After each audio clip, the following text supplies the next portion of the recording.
Welcome to yet another podcast of THINC Tank. Today we're picking a battlefield, and I mean that quite literally. If you're doing business in the UAE, understanding where and how disputes get resolved is not only useful, it's essential. Courts, arbitration, free zones, forum, the options are real, the stakes are high, and a wrong choice of jurisdiction can cost you months and money before you even get to the merits of your case. So to walk us through all of this, you don't have to believe me. I have a guest today, Sauhan Rabees, who is a senior associate at THINC, who focuses on dispute resolution and international arbitration. Sauhan brings a lot of cross-border knowledge to our team. He has a lot of hobbies as well and a very wide social circle. And he holds an LLM from Middlesex University and has built his practice around construction disputes, shareholder disputes, and also fintech work, where we are seeing a big growth in fintech claims and cross-border, whether it's gold wallets or whether it's any sort of cryptocurrency claims. So when he's not in the hearing room, you'll find him on the tennis court or the paddle court, where there's also two sides to the story. There's always one winner and there's a lot of running back and forth. So we suspect that's where the bad contract clauses go to be hit very, very hard on one side of the court, and on the other side of the court we have good drafting and proper skills, and obviously a part of that is to choose the right jurisdiction and to draft the clauses in a sensible and proper way.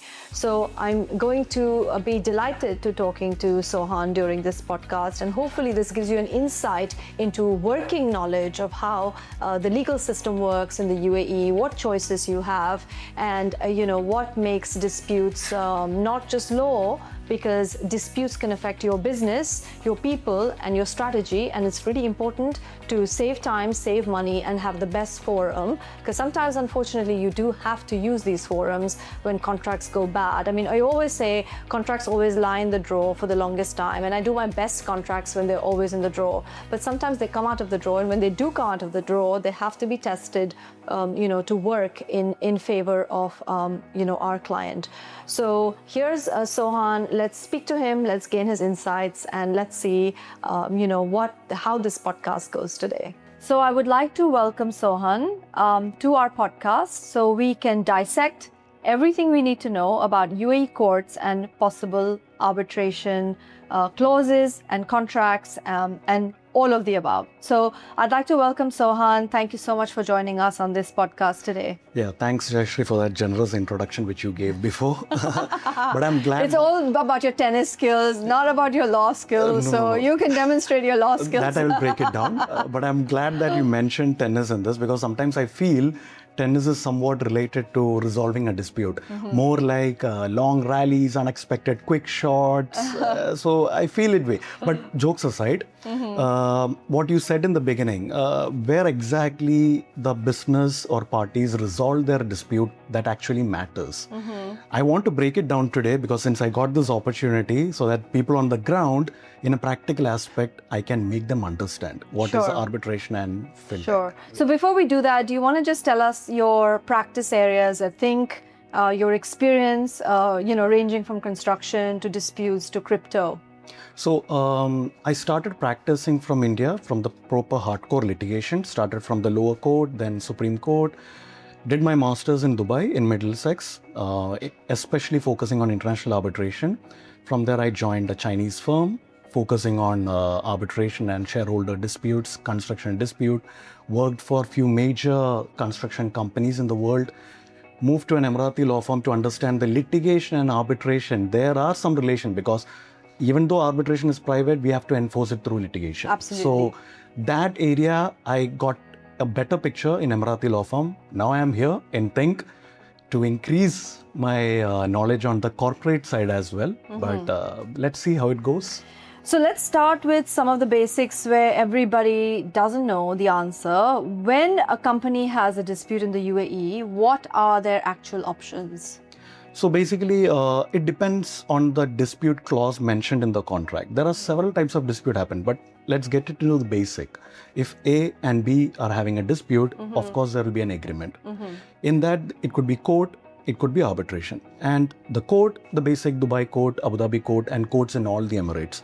When it comes to the arbitration, there are tribunals. The main Prominent tribunals are DIAC, Arbitrate AD, then the ICC. That's the Dubai International Arbitration Center. And the Abu Dhabi International Arbitration Center. Recently, it has become Arbitrate AD. Now then there is ICC. These are the prominent tribunal.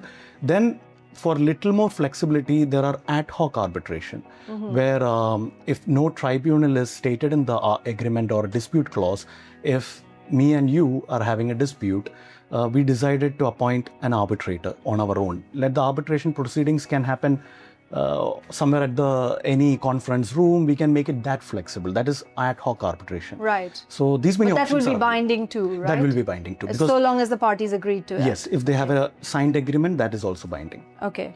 And what's really the real difference between going to a court versus going to arbitration? Court, it's basically the time consuming, and court is more structured. That is the main thing, and it's more like public platform. You can download the judgment of the case easily. Yes, of course. But when it comes to the arbitration, there are several benefits. First of all, it's private. It's confidential. It's flexible. Then the parties have this party autonomy. They have the flexibility to select the arbitrator. They have the flexibility to select the seat, language. They have the flexibility to conduct the arbitration in a prescribed time. They can opt for immediate arbitration proceedings. So because of these things and complex arbitration, when they want to appoint an arbitrator who is specialized in that particular area, they will get an arbitrator. So it is not confusing. Like for example, if there is a construction dispute worth 200 million, 300 million, where there is a delay analysis, where there is a claim for extension of time, extension of cost, and like a lot of technicalities. At that time, they can appoint, because they have the flexibility. They can agree and they can appoint an arbitrator who is an expert in that field. Then they are sure about it, because arbitration is always final and binding. There is no second way for appeal.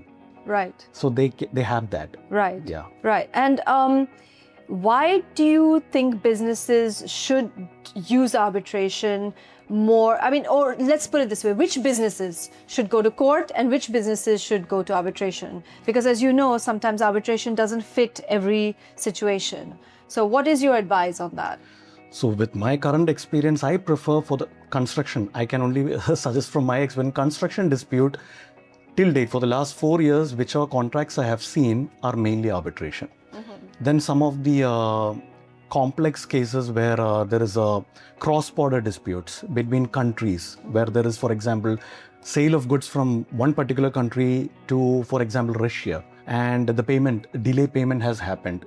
Where can we file? Because we cannot go and file a case in the Russian court because of the language barrier and all of that. Right. So the parties must have agreed. Right. If they have paid an advance payment, we are delaying in shipping the goods. We ship the goods, they are making a delay in transferring the payment. In such cases, they can choose arbitration. They are flexible in choosing the seat. They are flexible in choosing the language. So such cases where there is complexity is more, they choose arbitration. Right. And then sometimes we hear that arbitration has a lot of technicalities about how you file, what you file. You know, some things get missed, which means that when you go to enforce the arbitration award, you could have a problem, etc. So what is your view on that? First of all, they have to appoint an expert arbitration counsel for that. Always. Yeah, that's the first thing. Then this issues will not happen. Right. Mainly for arbitration proceedings, it starts with the basic RFA, which is a request for arbitration and statement of claim. Each tribunal have their own proceedings, but the majority of tribunal follow the statement of claim RFA along with the entire documents they need to submit in the one go. And arbitration, when you were talking about the enforcement thing, when the entire proceedings got over, after that when we receive the award, for enforcement, the other party, they cannot raise any objection in arbitration.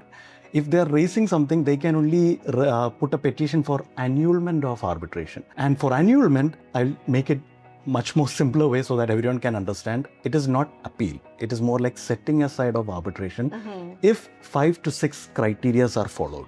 Right. Those 6 criteria, for example, some are like arbitration proceedings, they didn't receive the notification. The respondent, they didn't receive the notification. Right. Arbitration award is passed ex parte. They were not aware about it. Then arbitration award is against the public policy.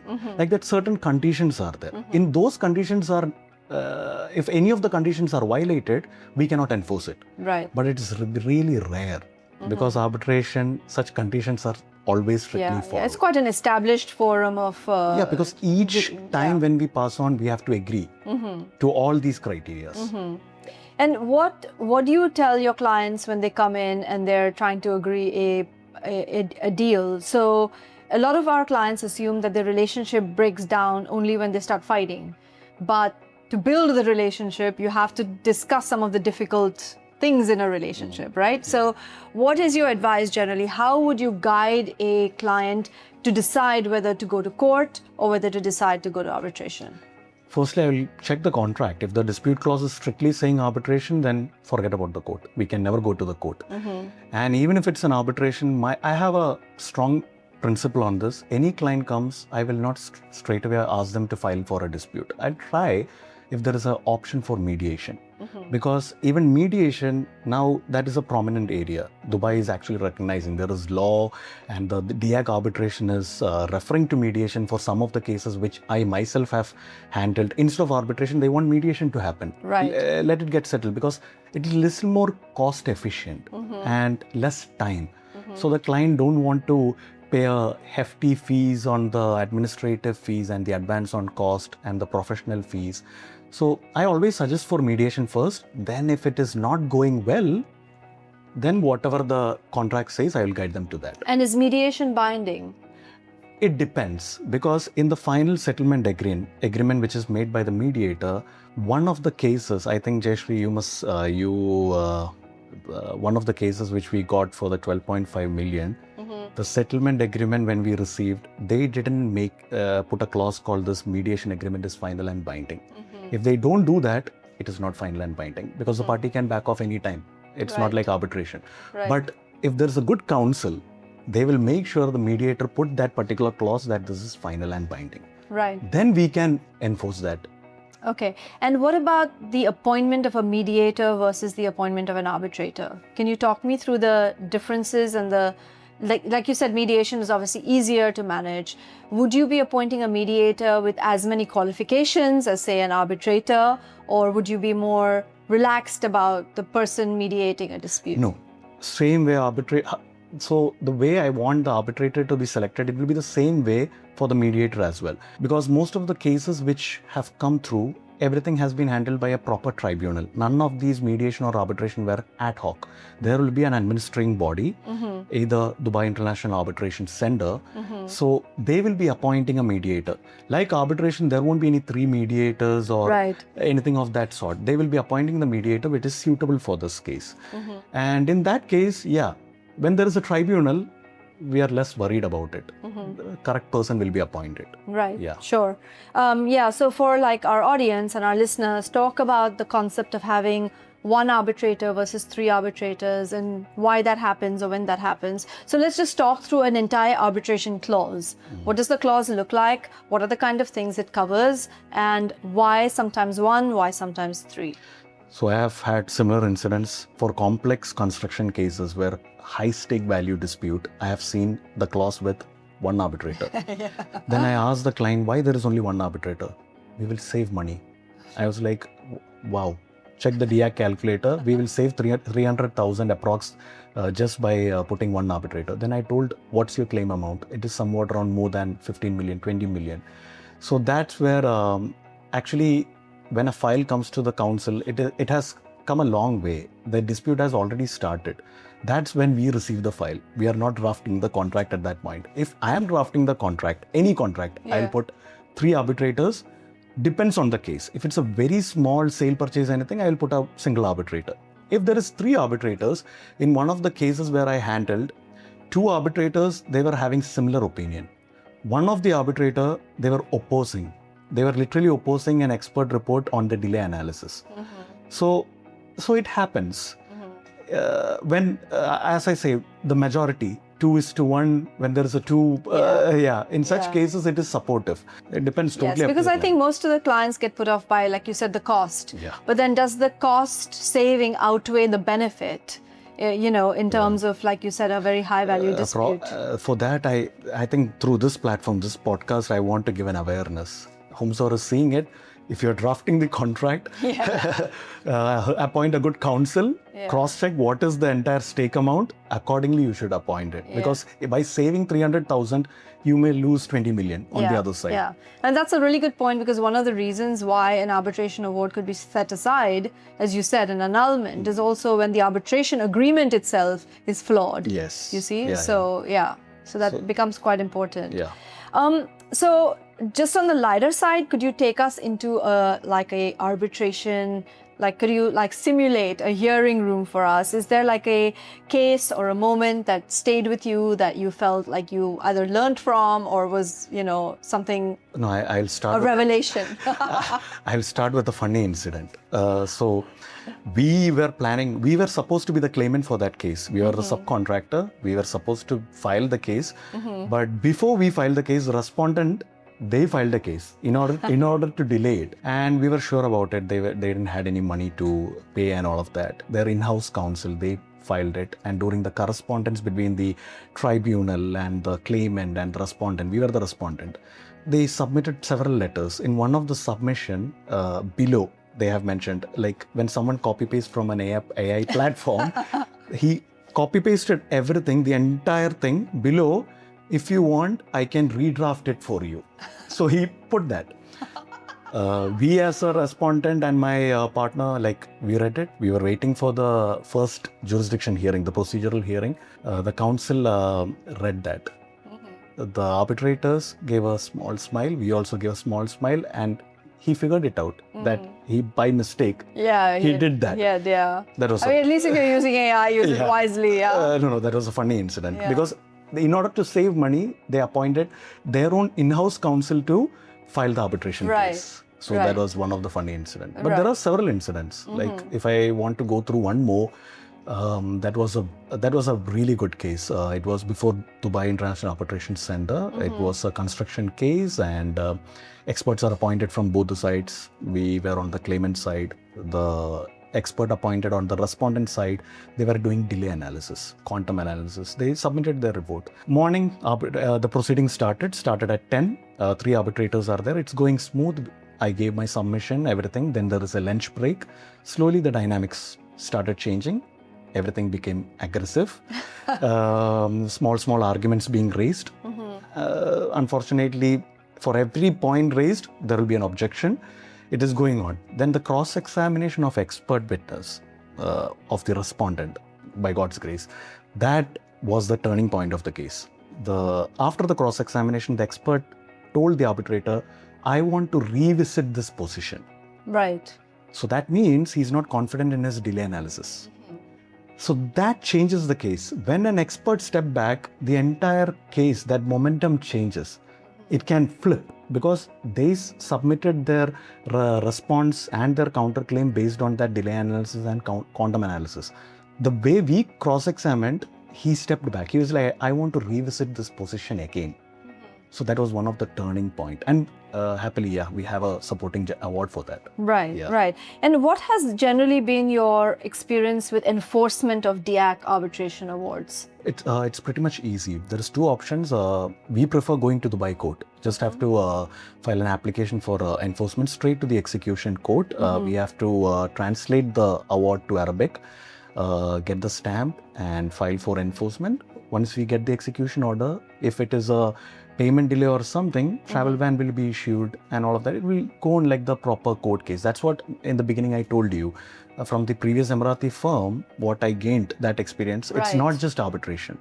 Arbitration eventually need a bit of support of litigation as well. Yes. So that link, that bridge, I figured it out through my hardcore. Yeah, we've talked about that in other blogs as well, that it's just the first step of winning the battle, going to battle, winning it, and then of course the enforcement. And obviously, if you're enforcing against a party that doesn't have anything left in the country, or they've removed all their assets or emptied their bank accounts, and obviously you have another problem. Then we had that similar case when you told me this. I remember in 2023, he ran away to India before getting the travel ban or anything. Right. we enforced it. And he was from southern part of India, I'm not naming the exact location. And we attached his assets. Right. And he had land over there. We didn't get the full payment, but something we got it from there. Right. So then that becomes like a cross-border issue. Yeah, right. Because arbitration, that is the benefit. More than 160 plus countries, we can enforce it. Yeah. 166, around 160 plus countries have the New York Convention. New York Convention. Right. We can do that. Right.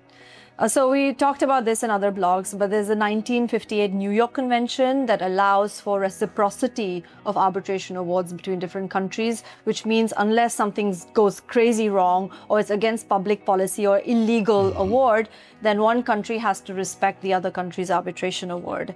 So let's move on a little bit to something a little bit more funky, like crypto and fintech. I like that. What's happening? What's happening in the dispute space where all of this is concerned? I think every day. Nowadays, every day there is somehow the other some sort of scam or fund stuck, not able to withdraw money from the exchanges. But people are not aware what is crypto. Like when Bitcoin was launched, I remember my dad himself, he was saying, is Bitcoin like a coin? He still can't. We were all asking. It's Bitcoin a coin. I think I'm your dad's age. So nobody is able to understand that. I think with proper, eventually, I think that is the future. That is the mode of payment transaction. And this area, this fintech, most of the councils or the legal system, the lawyers or the experts, they are also slowly adapting to this particular area of practice. Some of the cases which I handled, that is the prime example that I will get into it. It's a funny area. But obviously in crypto, the documents don't tell the full story. We've seen ourselves when we've had cases come to us, just to try to piece together the facts can be a challenge. And also like money is moved into so many places and things are moved into so many places. So could you talk about like how complicated a case can get and how you try to like sort of disseminate it so that you can actually take it to a court of law? Okay, to simplify this, if a person transfer money, fiat, from one particular bank to the other bank, we can find the transaction details because we have to put the account number, IBAN, one guy's account name, we can get it from the bank because KYC has been done. It's pretty public. Established. Yeah. We can do that. But for crypto, it is a small wallet link. It's very difficult to trace the wallet, whether you own the wallet, whether it is in your name. For example, it's more like my personal wallet. From my wallet, I'm transferring a crypto to your wallet. And if I through this wallet, if there is no identity card, if I don't have any ATM card or anything to show that that wallet is mine, it's very difficult to trace that. But some of the cases where we got, there should be supporting evidences, like some sort of correspondence, some sort of agreements. They had a small WhatsApp conversation that this crypto project, I'm investing this much of money, and this particular person who owns the project giving the address of that CA contract address. So this is how we relate. It's more like tracing of assets. And what I feel is crypto cases are very difficult and different from commercial disputes, because crypto cases we establish on the basis of the pattern. There is no contract sometimes. There is nothing like a proper evidences to prove. So in that way, it is established through patterns. And what about, like, have you had a case where you couldn't match everything on paper? Like you couldn't put it together? How have you, what tactic do you use to resolve that? There was a really funny case. It's not funny, it was a hectic case. It took us 1 year. It started as a labor case, but ended as a proper commercial claim case. Project was launched. Massive money is raised. And the more you buy, there are tier, gold, silver, platinum, all of that. Once you reach the highest tier, you will get the highest dividend. And they launched a token. And it has been agreed by one of the director, he will get 30% profit share of whatever the profit after all the expenditure, coin launch, everything, he will get 30% profit launch. But the thing is, he didn't get that. And the token was issued in different phases. This particular people, they did a very good scam. They transferred this token to different wallets. Right. And after that, from these wallets, using a bridge, for example, if it is Ethereum, some of them are not aware about Ethereum. It's more like a Bitcoin, another coin. Then there is Solana. So it was Ethereum. They will bridge it, convert it to another stable coin. So it's too difficult to trace it out. But how we figured it out is court has appointed 3 experts. And we still regret that. First 2 experts were not able to understand anything related to this because they were from the technological side, software side, Which is totally different. And it is still evolving. The experts are still learning how this can be done. But the third expert did a brilliant job. One of the correspondence where the particular guy has mentioned the contract address and the wallet address, this particular wallet address in ETH scan, when we put that in the particular time period, we can see one wallet to another wallet transaction has happened. It is evident. Even if his name is not there, supporting evidence as the correspondence is there, then we will connect it to the transaction link. I know it is complicated, very difficult to understand. No, it's good because I think it gives an insight to our listeners and our viewers about the fact that it's not always easy to litigate on crypto cases. So you probably need a bit more robust paperwork involved. It should be more structured. There should be some documents. Yeah, exactly. And have you had, you talked about some of your cases, but like if you are advising somebody sort of on a crypto issue or a crypto matter, what are the things you look for, or what are the things you try to tell them to mitigate their loss in a situation? If crypto losses are very quick because the transactions cannot be reversed. If the loss has happened, they can vanish. Right. Any party, because the jurisdictions is first of all not clear. I can create a crypto project sitting in another place, Antarctica. And the party who have invested, there will be 1,000 people who have invested from all over the world. And those transactions, reversing the transaction, tracing the assets, where did the coin has transferred to, which wallet it has been transferred to, it is not that easy. So the loss have already happened. Now, how to claim back the fund, we have to go through, we have to dig deep through the any documents and all of that.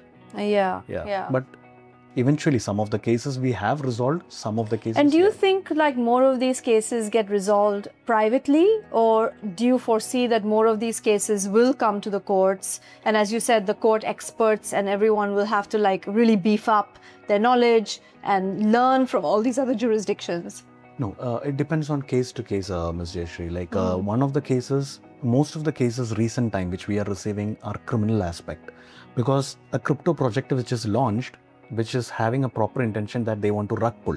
Rug pull in the sense they want to pull out the liquidity and they want to vanish. Such incidents are very common these days because some of the jurisdiction it is still not regulated. UAE is strictly, we have regulated, we have a law number 4 of 2022 for especially for virtual assets. So in that cases, it is difficult. Then some of the cases can go to the court, which is the civil side, where there is a commercial aspect, where the company has not vanished. They have not taken the investors' money and they didn't vanish. They have regulated company, they have their own trade license, but for some reason they may not be able to pay the dividend regularly for the investment. That will go to the civil side. So these two are the areas mainly at this moment for the dispute in crypto, which we are focusing on, either the criminal side or the civil side. And coming back to arbitration and our discussion around arbitration, what would you say are the top 3 tactics that you've used in arbitration, or you like to use in arbitration, or is worth using in arbitration, without giving away all your secrets? If I give the secrets, if any of the counsel for the respondents, if they watch it future, I don't want. But anyways, I have, as you know, that I am a 4th generation lawyer from my family. So born watching cross-examination documents, file, since childhood I am seeing this. The main trick is cross-examination, which I learned from my dad, and how to cross-examine the expert, how to cross-examine the witness. The statement of claim, I always feel it is very simple. Yes. I prepare the facts to the relief with precedents, that's it. The hearing part, that's actually my trade secret. I love it. That's actually my trade secret. As it should be. Hearing part, because that is the turning point, because anything can flip in the hearing part. Right. There are several cases which has happened. Submissions were strong. The respondent submissions were brilliant. But when it comes to the hearing, the counsel is not able to convey what they have written in the document. So Right. more than reading, the arbitrators, they prefer understanding what the counsel is saying. Right. It's not more like reading the facts. This is the case. Yeah. This is the law. Yeah. So the proceedings doesn't happen that Yeah. way. Yeah. So yeah, it's very interesting. Yeah, in our other podcast, we talked to a local Emirati litigator who was saying that obviously the witness process in a court scenario is much lower because a lot of it is filed by memorandum and you have very little time with the judge. So this is a contrast kind of to that, where you can make great points because you have arbitrators instead of, the judge. Because arbitration is still following the English Yes. style, the common Yes, law style. because anyone who is from a common law background like UK, Australia, even India, I'm not saying India is a hardcore common law background, but we have here and there A blend of that. And anyone who has the litigation background from the lower court in any of these jurisdictions, for them arbitration is easy to understand, because litigation from the common law background, their miniature version is the arbitration proceedings. So I find it pretty easy for me in that way. So I don't know. Yes, you obviously like complex. Complex is like easy that. for you. I like that. That's the best part. Yeah, if we get a positive award for a very complex case, that's more like a achievement, because in this region, me being a foreign lawyer, I cannot appear in the court. It's not possible. So I can showcase my ability and where my trade secrets are in cross-examination and all of that, I can do it in arbitration. Right. Yeah. Yes. So, well, we look forward to working with you. thank you. Thanks. Thank you very much for your insights. Thank you, Jayshree. Thank you.